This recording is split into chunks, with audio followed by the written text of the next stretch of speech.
My name is Danielle Ruiz, and this is my story. If you've ever set off the little alarm at a Walmart entrance, you've heard the phrase Code 36. Asset Protection calls it when the EAS gate beeps, electronic article surveillance. 99 times out of 100, it's nothing.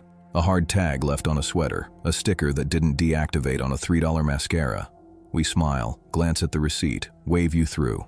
It's about as dramatic as a microwave ding.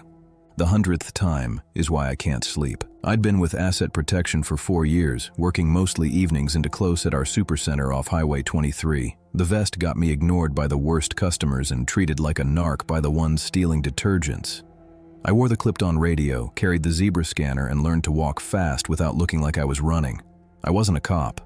I watched cameras, wrote reports, and kept associates from getting spit on. I also knew the faces of our regulars, the night people, single moms stopping by after a shift, contractors buying blade refills, 20-somethings in pajama pants and slides, hunting for frozen burritos. The parking lot at 10:30 p.m. is a mood. Quiet aisles, freezer hum, a feeling you could shout and your voice would die against the rafters. The first time I saw him, he looked like any of us. Navy vest, name badge that said Mike, a gentle dad smile that didn't reach his eyes. He'd planted himself near self-checkout around 9, doing the forgettable tasks. Sanitizing screens, changing receipt paper, telling people, "You're good," when the kiosk hiccuped. He was helpful. 2 different customers complimented him to me that night. That Mike guy was so nice. He wasn't in our roster, but we'd had so much turnover that I didn't blink. I figured third party, maybe a temp.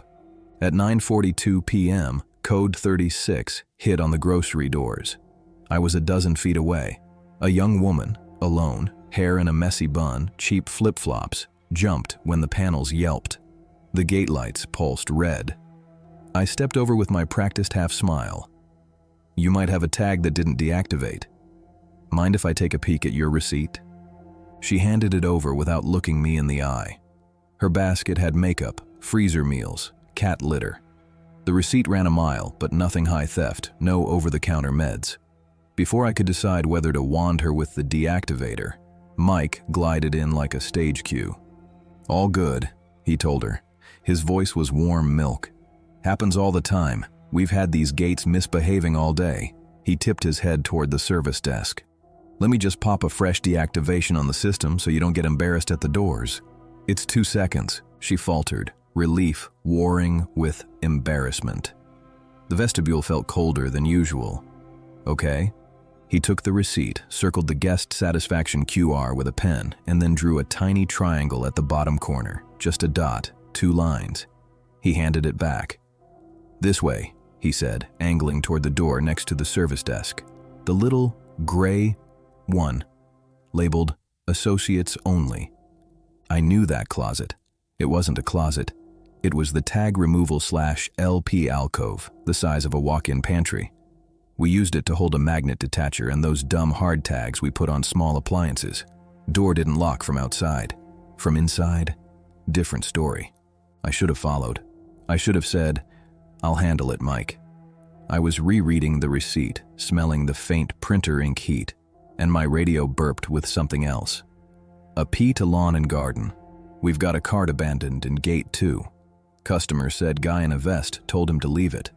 When I looked back, Mike and the woman were gone. The gray door was closed. It stayed closed for 28 seconds, then it opened. He came out alone. "She's good," he tossed to me, like he was throwing me a crumb. "False alarm. Those tags and cosmetics, man." I didn't see her again.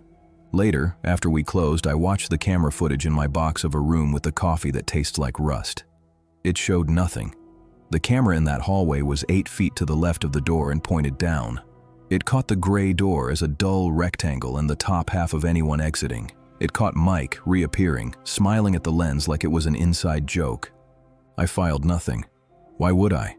Customers wander, cars pull up, people leave with ride shares, get picked up, walk to the Taco Bell across the road. Not my business once they step into the night. 2 weeks later, a mother came to the service desk at noon with a printed flyer. "Missing," it said in block letters. Her daughter's face, a messy bun, a cat tattoo on her wrist, stared up from the page. The last line said, "Last seen at Walmart, 9:30 to 10 p.m. I told myself not to connect dots, but the dot connected itself. That night, I saw Mike again. Different name badge. CARL.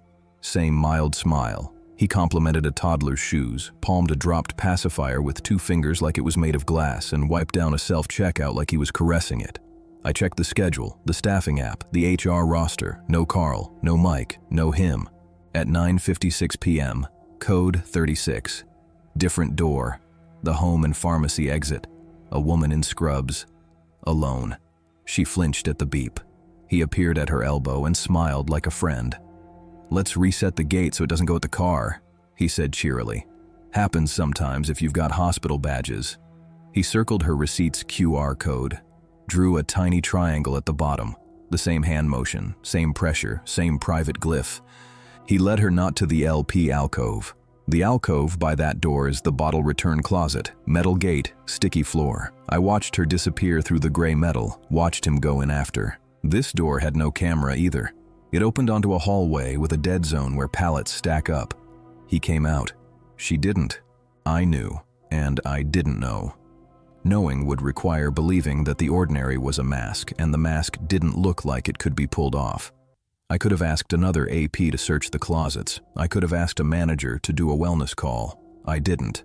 There is a special cowardice that lives inside people whose job is to observe and not intervene. We tell ourselves it's policy. Then the news broke.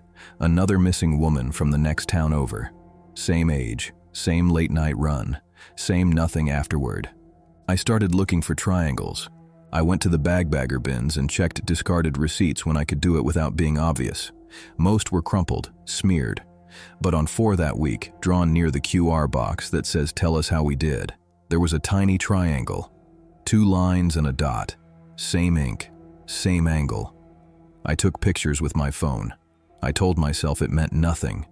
People disappear, receipts get marked, a fake vest doesn't make a murderer. I held it all in one trembling hand. The 4th missing daughter flyer came in just after Memorial Day. The woman who set it down was shaking so hard her keys rang. She didn't believe in crying in public.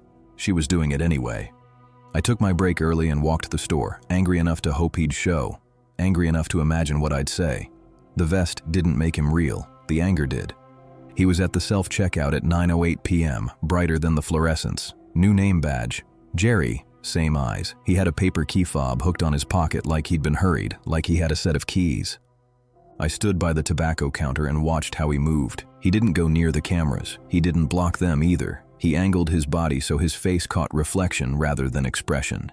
He never lingered after code 36. He arrived at the beep like a bell triggered him. He'd memorize receipts without appearing to look. He'd glance at cart bottoms, always, casually as you check your zipper. And he drew the triangle. It's funny the things that make your stomach fall. For me, it wasn't the gate alarm. It was the triangle. He walked to the vestibule near groceries, stepped behind the associates-only gray door, then popped out in lawn and garden 30 seconds later. There's no corridor that connects those doors. There is, however, an old receiving hallway that runs behind the dollar's wall, with 3 doors that are almost never used. It was blocked by pallets, except someone had shifted one enough to squeeze through. I followed him from a safe distance. I'm 5'4" on a good day. He was 6 foot and change. He had that physical confidence of a man who never once doubted he'd get his way. He didn't look back. Predators think prey won't. Code 36, 9:17 p.m. Grocery doors. He drifted like a leaf. This time it was a woman in a UPS polo, hair braided down her back. Alone. I moved faster than I thought I could, cutting the angle through the snack aisle and appearing at the vestibule so I'd be the one to intercept. "I've got it," I told him, crisp. "I'm AP. That closet's out of service. We've had a leak." He gave me that warm milk smile. No, all good. I just need to zap the..." "It's out of service," I repeated, voice lower. I turned to the woman. "You're fine. You can go." She looked between us like a deer between 2 lanes. She didn't want a scene. She went. His smile stayed, too still. "We're on the same team," he said. He tapped his badge. "Front end." "You're not clocked in," I said, "and that badge is wrong font." He blinked once. I saw something behind his eyes like a door close. "Okay," he said lightly. "You got it covered."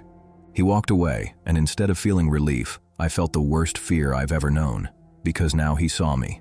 Now I had stepped out of the booth and onto his radar. It's easier to be invisible. It's safer. I'd chosen not to be.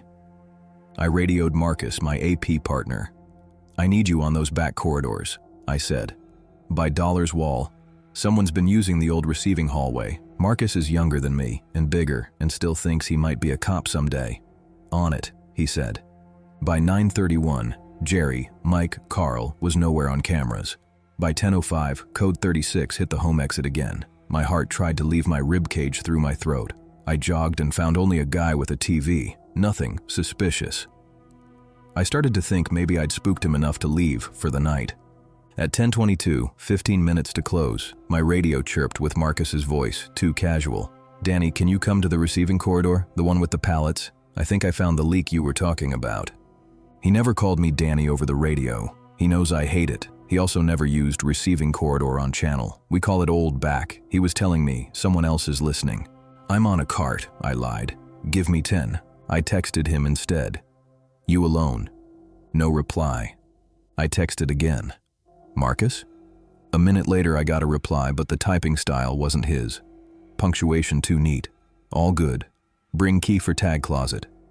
I stood by the health and beauty gondolas, staring at that sentence like it could explode. People chattered around me, filing toward the checkouts. Someone laughed like a glass breaking. The intercom announced we'd be closing at 10:30 and thanked everyone for shopping at Walmart. I walked fast without looking like I was running. I went through the gray door by groceries, slid behind the stacked pallets holding cheap coolers, and entered the unlit receiving corridor that hasn't been on any map since 2009. I didn't call for backup. There is a kind of stubbornness that puts a cape on your back without asking your permission. The corridor smelled like dust and the sweet rot of cardboard. The fans above shuddered. The only light came from the spill of fluorescence through the portal by lawn and garden, and from the thin knife of light under the tag closet door. I took the black metal flashlight from my belt, the one we're not supposed to carry because it looks aggressive, and put it in my right hand. I had the key to the tag closet in my left. I stepped closer, and something tapped the inside of that door. Not a knock. A fingernail caring about being heard. "Marcus?" I said, and heard my voice act brave all by itself. "You good?" Silence. Then the softest answer. Not from behind the door, but behind me in the dark. "I'm good." I turned, but something came from the side. An arm, a vest, the heavy fabric of a stranger's chest. The flashlight clanged to the concrete and went out. A forearm crushed the air from my throat. A hand pinned my wrist to the wall hard enough to make a starburst of pain. "A pee," he murmured, like it was a joke we shared. His breath smelled like coffee and wintergreen. "We're on the same team, remember?" I tried to drive my knee up, but he was ready. He pressed his thigh into mine and pinned my hips. He wasn't bigger by much, but he knew where to put his weight. I tasted dust and copper. I thought about screaming and decided the concrete would eat my voice. "Let go," I rasped. "Right now." "You shouldn't get in the way of process," he said gently. "It's the smoothest part of the store. Little alarms, little triangles. People are predictable. You see an arrow, you follow it." He was holding me with his left forearm. His right hand let go of my wrist and reached for my radio. He clicked to channel 2. "Marcus, we're clear," he said in a decent imitation of my voice. "False alarm." Static. No reply. "I like AP," he said, and I could hear him smiling darkly in the dark. "You read patterns. You appreciate an efficient system. This one isn't even mine. I found it, honed it. The closets, the dead zones, the way the floor crew turns off lights in defined zones at 10:15. Doors or shadows, people follow authority the same whether it's a badge or a vest or a smile, and they always apologize at the threshold." I clawed at his forearm. It didn't move. "You never file a report on a code 36 that resolves," he murmured. "Nobody does. The gate blips. Everyone wants to be so helpful. And we are helpful, Danielle." His mouth was near my ear. I felt the edge of the laminated badge scrape my cheek as he shifted. "Here's what you're going to do," he said. "You're going to put that key in the tag closet.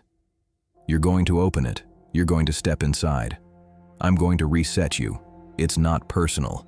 It's the smoothest part of the store. Then, I'm going to walk you to your car. We are going to draw a tiny triangle in the corner of your world, and you are going to follow it." The flashlight was by my foot. I couldn't move my foot without losing balance.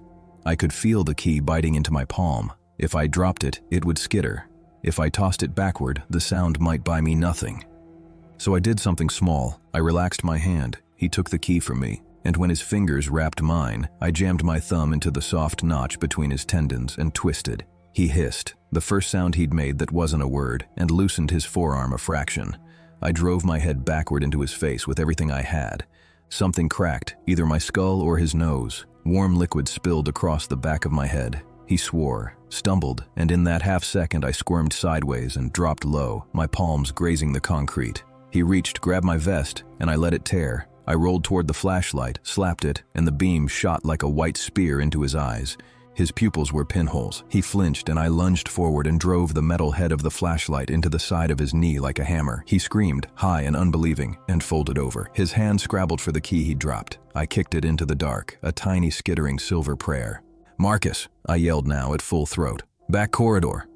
Now. He moved faster than I thought he could with a busted knee. He slammed me into the wall. The back of my head sparked. The flashlight fell again and spun. He grabbed a handful of my hair and slammed my face toward the cinder block. But I got a hand out and took the brunt on my palm. Pain lit my wrist. I grabbed his wrist with my other hand and bit it as hard as I could. He howled and backhanded me. We went down together, a mess of limbs and fabric and breath. He got a hand around my throat again, and I found something on the floor beside us, the detacher magnet we used for spider wrap on high-theft items. He'd brought it here. He'd been staging. I swung it up blindly, and this time it connected with his temple with a dull thunk. His grip went slack for a second. I scraped forward on my knees and palms, coughing and crying without realizing either, and hauled myself to the pallet stack. "Marcus!" I screamed again, voice sandpaper now. "Now!"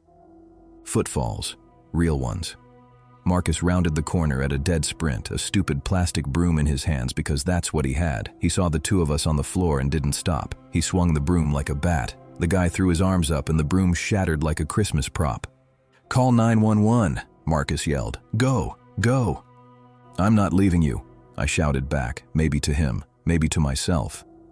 The guy slithered backward like a crab, limping, fast anyway, vanished around the pallet stack and down the dead corridor toward lawn and garden. We scrambled up after him, lungs like torn bags. We hit the lawn and garden gate and saw it. The cage door thrown open, the night yard yawning dark, the fence chain hanging cut.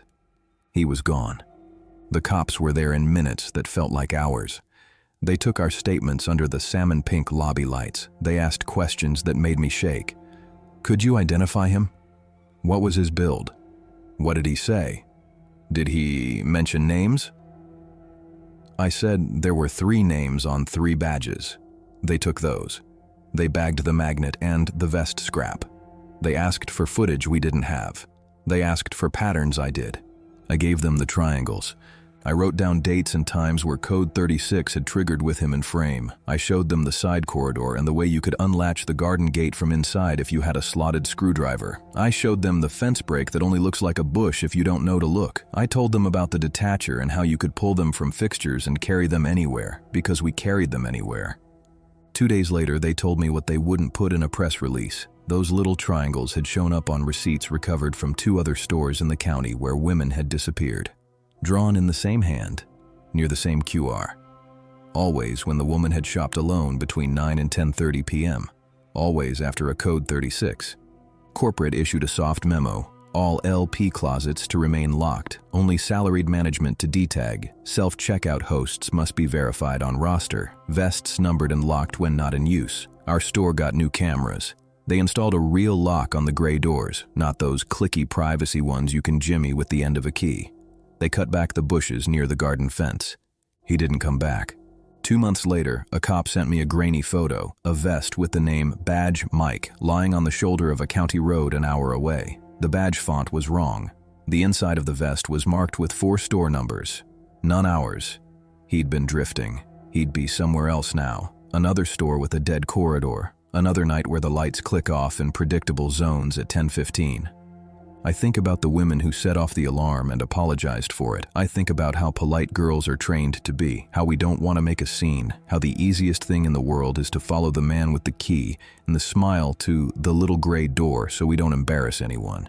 I think about triangles. I go to therapy once a week. My therapist tells me trauma loves patterns, and of course, I latched onto a tiny shape. She asks me what shape would feel safe. I draw squares. Rooms with doors that lock from the outside, but open from the inside. I draw circles. Aisles I can see all the way around. I still work at the store. People ask me why. I don't tell them that leaving would feel like being pushed through a gray door with no camera. I don't tell them that I walk women out at night now if they're alone and nervous. And I don't care if it's not in my job description. When the gate beeps now, I wave people through faster. I don't care if corporate hates it. If anyone in a vest that is not on my roster tries to lead you to a closet, I will be the scene you didn't want to make. Last week, a teenager set off the gate because she'd layered 2 sweaters and the ink broke and the sticker didn't. Sorry, she said automatically, shrinking, offering a receipt as if I might bite her. You're fine, I told her. You're good. No closets tonight. She laughed like she didn't understand the joke. She left with a friend. At 10:15, the lights clicked off in produce, then aisle by aisle toward home. I stood by the doors, palms on my vest, and waited like a lighthouse waits, not to stop the sea, just to make a triangle of light so someone knows which way not to go. My name is Marisa Lake, and this is what happened to me at Walmart last winter. I still shop there sometimes, but I never go alone anymore. Not after what I saw, not after what followed me home. It was a Thursday night in December, a few weeks before Christmas. I had just finished a late shift at work and needed a few things for the weekend.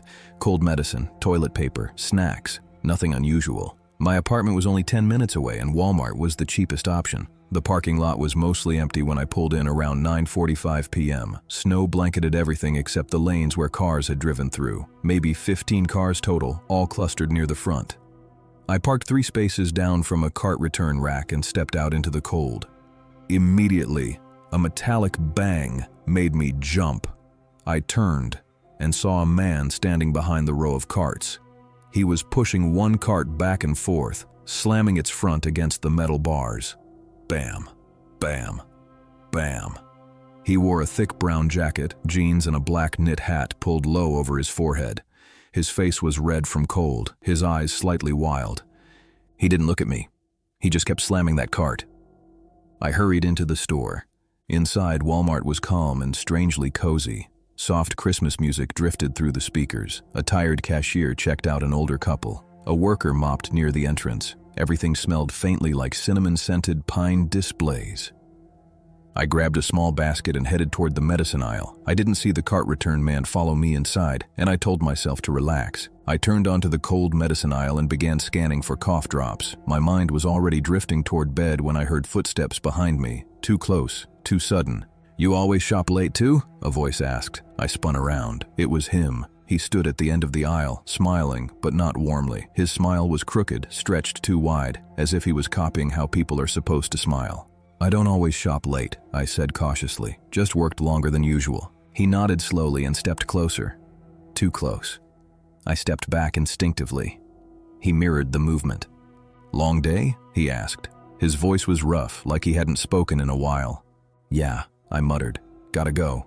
I squeezed past him, heart racing, and headed toward the snack aisle. I grabbed chips and bottled water as quickly as I could. When I reached the self-checkout area, I saw him again. He wasn't buying anything. Instead, he was pushing an empty cart back and forth, bumping the wheels lightly against a soda cooler. Tap, tap, tap. The cashier noticed him and frowned. I tried not to stare. I scanned my items, paid, and headed for the sliding doors. As soon as they opened, cold air slapped against my face. I exhaled clouds into the dark and walked toward my car. Then I heard wheels squeaking, fast. I turned just in time to see the man sprinting toward me, pushing the cart like a battering ram. "Leave me alone!" I shouted. He didn't answer. He only smiled, thin, stretched, hungry. I dodged at the last second and the cart slammed into the side of my car with a metallic thud.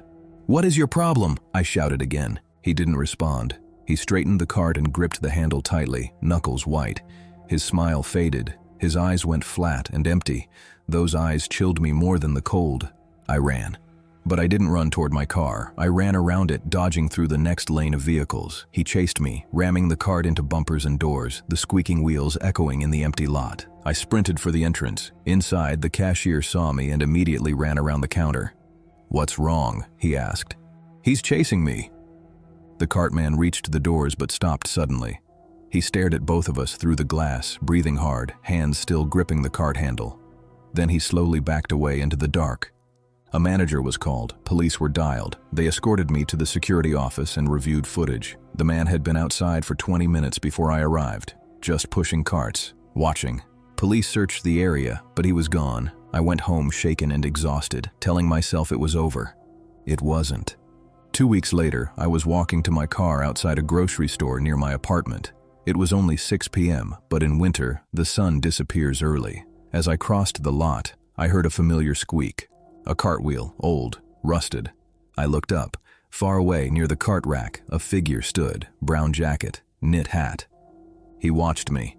I bolted to my car, slammed the door, and sped away. I didn't go back to that grocery store either. 3 nights after that, a soft knock woke me at 1 a.m. My heart climbed into my throat. I tiptoed to the door and checked the peephole. No one. I cracked the door open just enough to see the floor. A Walmart receipt lay there, blank. No items, no price, no date. I slammed the door shut and called the police. They searched the hallway, checked the building entrance. Nothing. No cameras. No answers. They recommended I stay alert. I barely slept.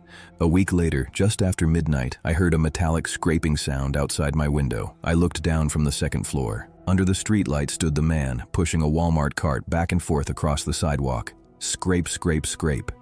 His head tilted up. He looked directly at my window. Then he raised one finger to his lips. Shh. He rolled the cart into the street and walked away, disappearing behind a line of parked cars. I called the police again. They searched again.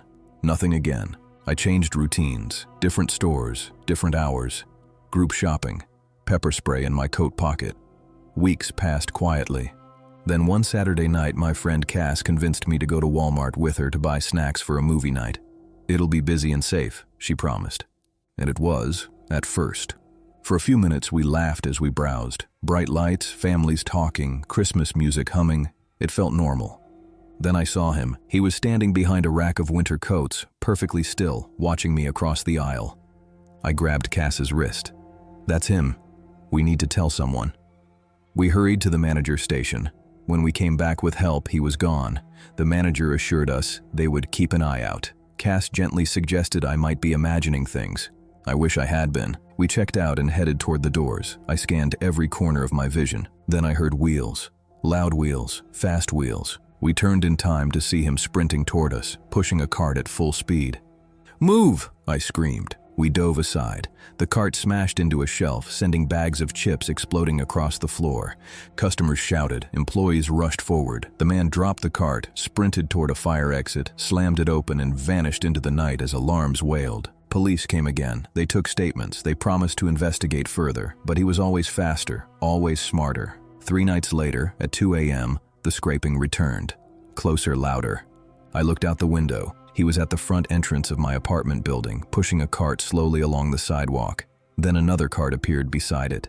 Then a third. He had collected them. He lined them up with eerie precision, forming a row directly beneath my window. Then he looked up and pointed at me, slow, deliberate, his finger rising like a needle. I called 911 immediately.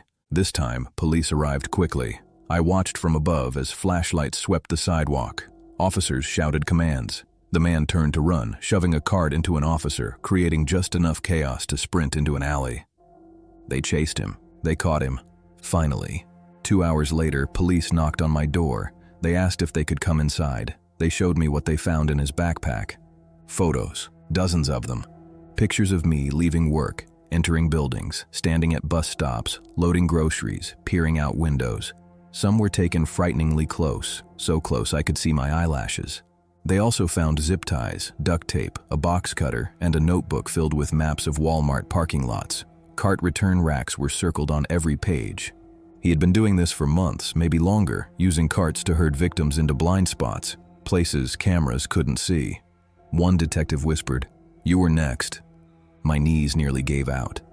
At the station, officers showed me blurry footage from several Walmart locations across the state. He was at each of them, late at night, pushing carts, following specific customers, always alone women. Some of those women had gone missing. Not all of them were found. Walmart carts are loud. Shoppers assume the noise is normal. It hides screams. The officers told me I was lucky. I didn't feel lucky at all. He was charged with stalking, harassment, attempted abduction, and more as evidence surfaced. I hoped it was over. Then 3 days later, I received a letter.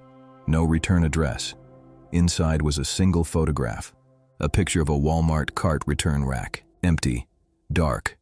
Waiting. Scrawled at the bottom were 5 words. Carts don't forget who parks. I moved 2 weeks later. I changed my number. I don't shop at night anymore. When I walk past a cart return rack, I feel a cold hand tighten around my spine. Sometimes, late at night, I still hear it. Wheels squeaking along concrete. Scrape, scrape, scrape. If you ever shop at Walmart alone, don't ignore the person pushing a cart back and forth. He may not be returning carts. He may be choosing one, and once he chooses you, he doesn't stop. Before we continue to third story, please make sure to hit the subscribe button. Your support matters a lot.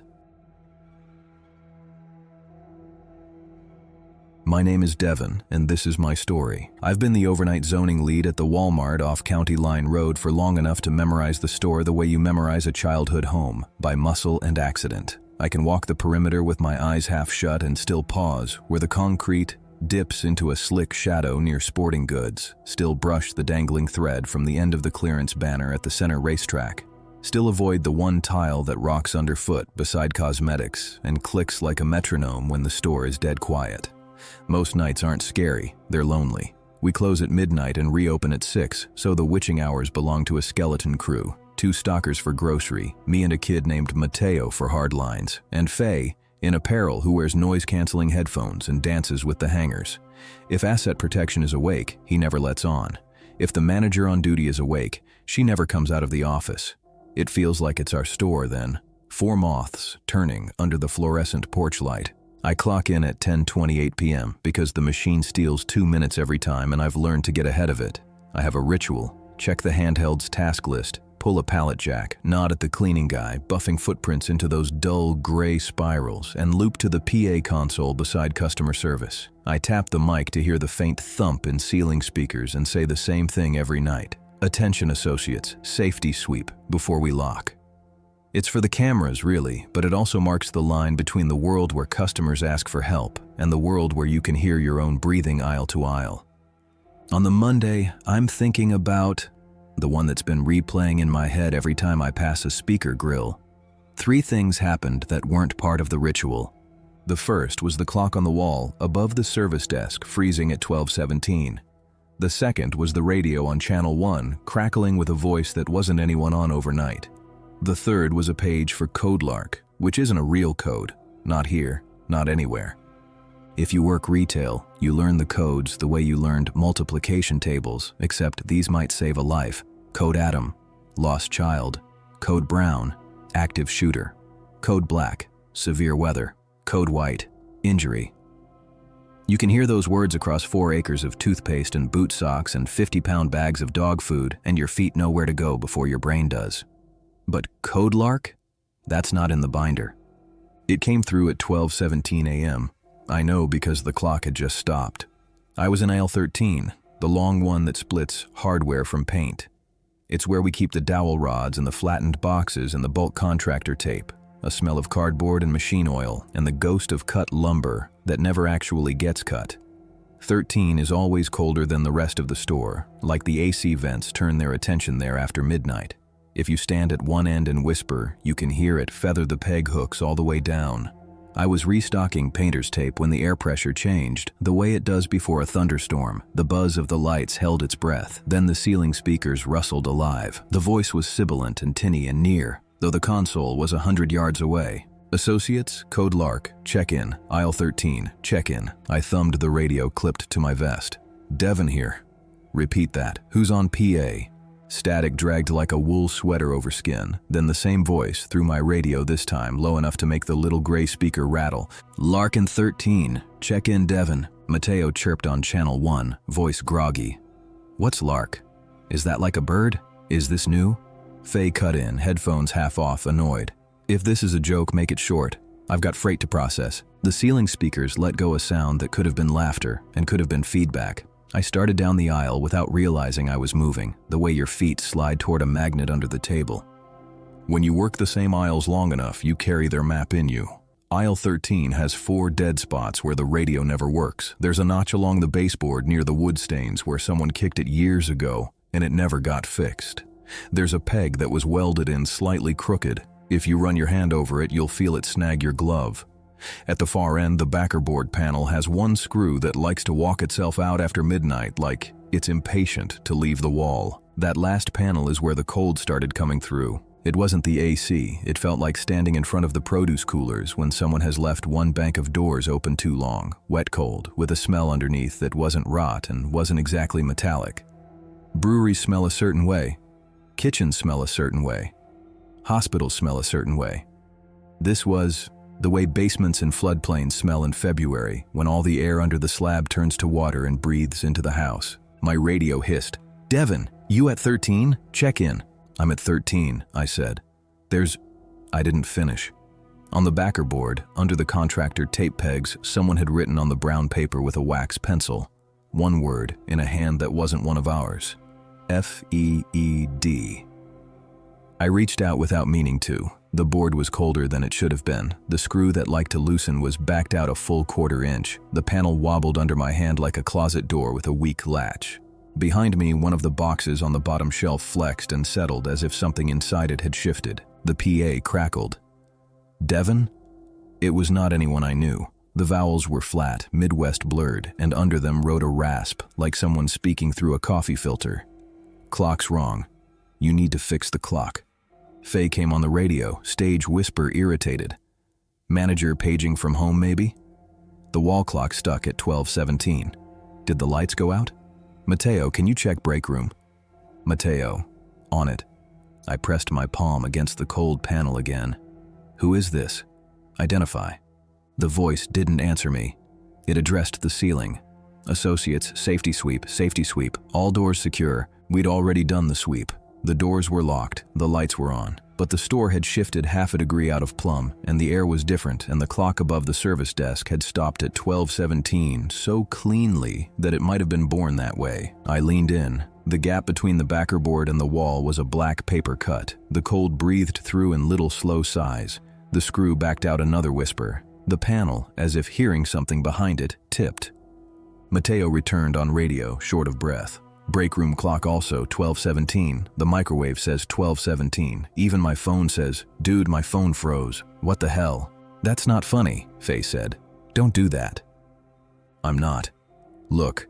Oh, his channel clicked like he'd lifted his finger off the button because lifting his finger had become involuntary. The PA popped. That rasp again. Sounded closer now, like it had walked down the aisle and put its mouth right up against the grill above me. "Associate in aisle 13, check. Associate in aisle 13, feed." It didn't say feed, but the shape of the sound hung behind my ears like fog. Feed, feed, feed.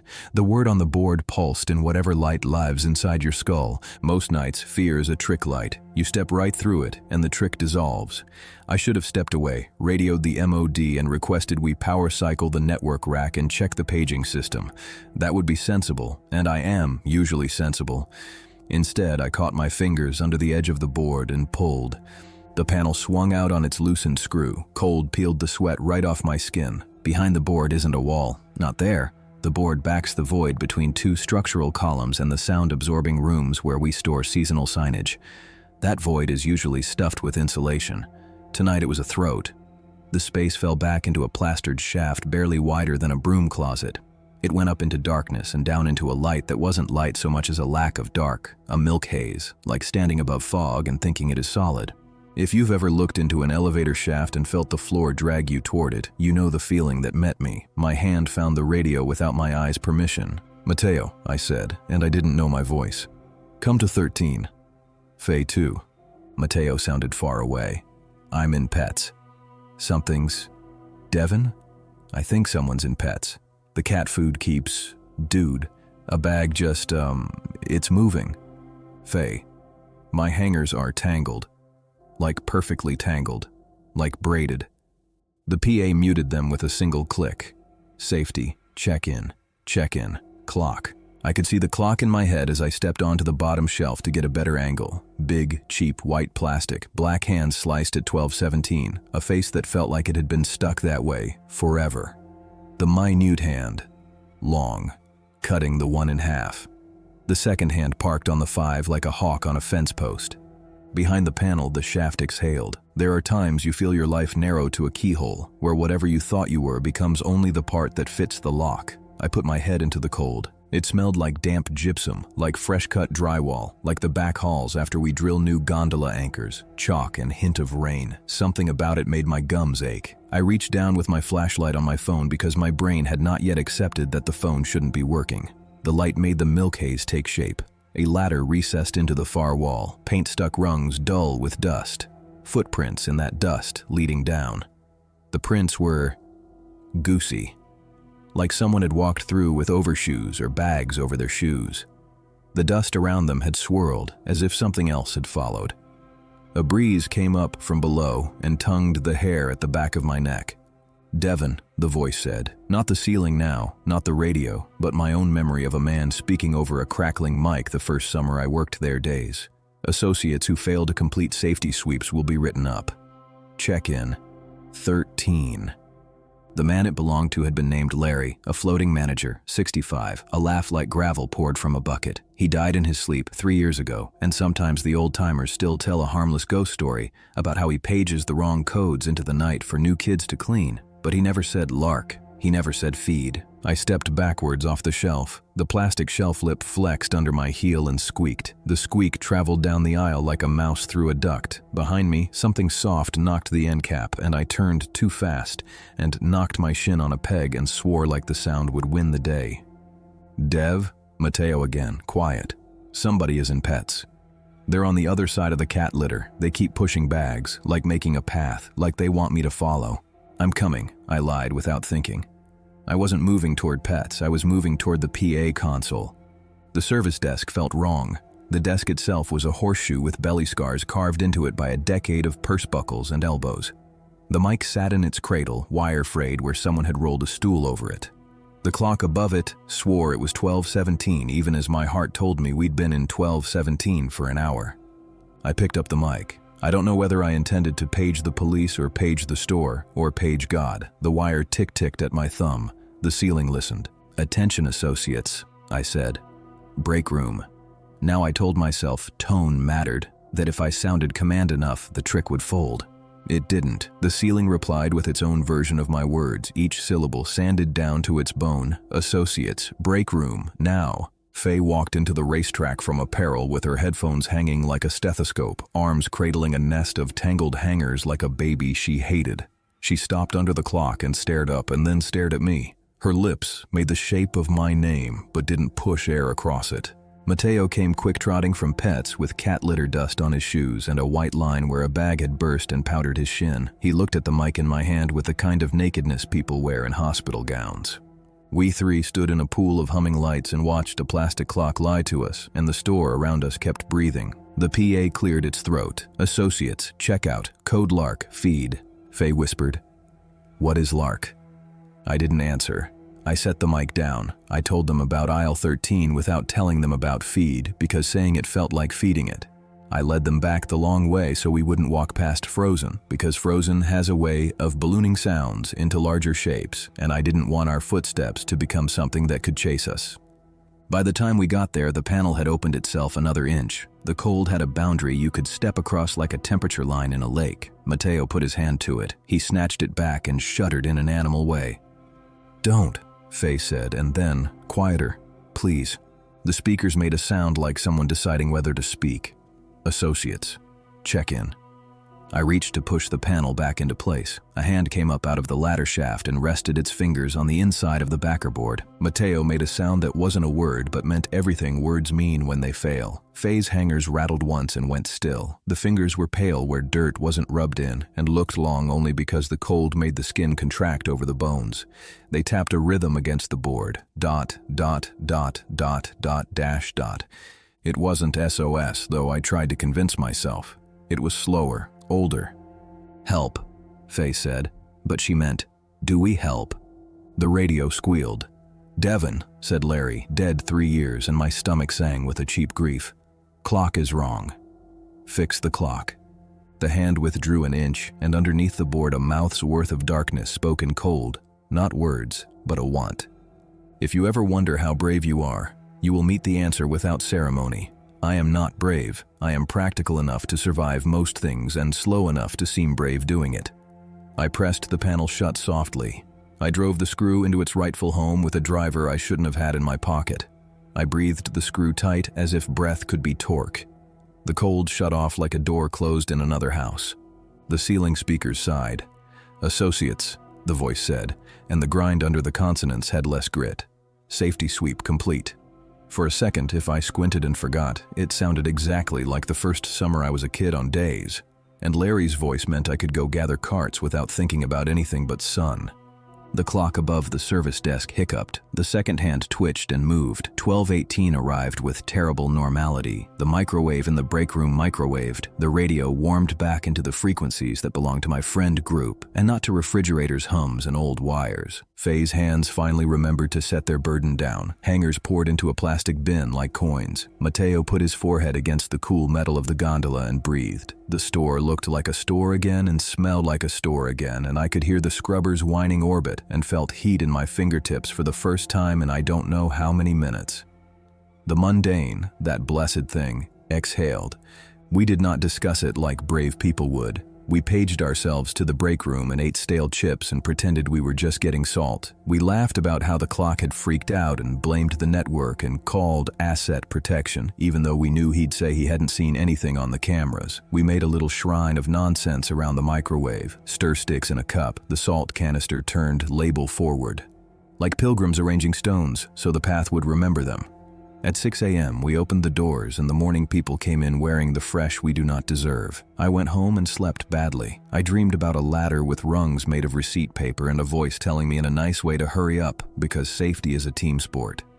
For 3 nights after, every time I walked past aisle 13, I let my fingertips trail the backer board, counting screws like prayer beads. They were tight.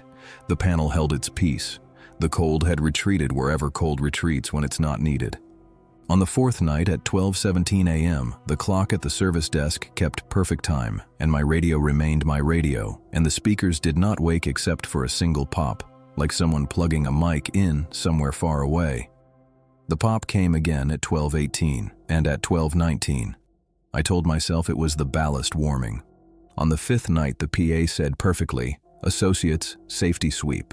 The voice was the MOD. I answered perfectly, complete. I walked the racetrack. At 13, I stopped. I put my palm on the panel. From the other side, very softly, I felt a tap-tap, not urgent, not even requesting, more like checking. A small, polite knock, the kind you give your own door when you've forgotten your keys and you hope someone you love is home. When I pressed my ear to the panel, I could almost hear breathing, not the kind that draws air, the other kind, the kind rooms do when they wait. I haven't opened the panel again. I've tightened the screw every night. I've scratched a line in the backer board with my key just above where the chalk word once was, to remind myself to be strong, or to remind myself not to feed, or maybe to mark the place my life narrowed into a keyhole, and I fit it. Sometimes a customer asks me where the painter's tape is, and I lead them there, and I stand with them while they decide if they need frog tape or the blue kind, and I keep my shoulder exactly 2 inches from that panel, because that is the distance that says normal. Sometimes at home, around midnight, a streetlight flickers, and I think I can hear a speaker grill clear its throat. And sometimes, when I'm very tired and very weak and very human, I find myself whispering on my porch just to test the night. Code Lark. And from somewhere older than the store, and older than the bones of it, I almost hear a voice answer, politely, professionally, with an attention that feels like teeth. Check in.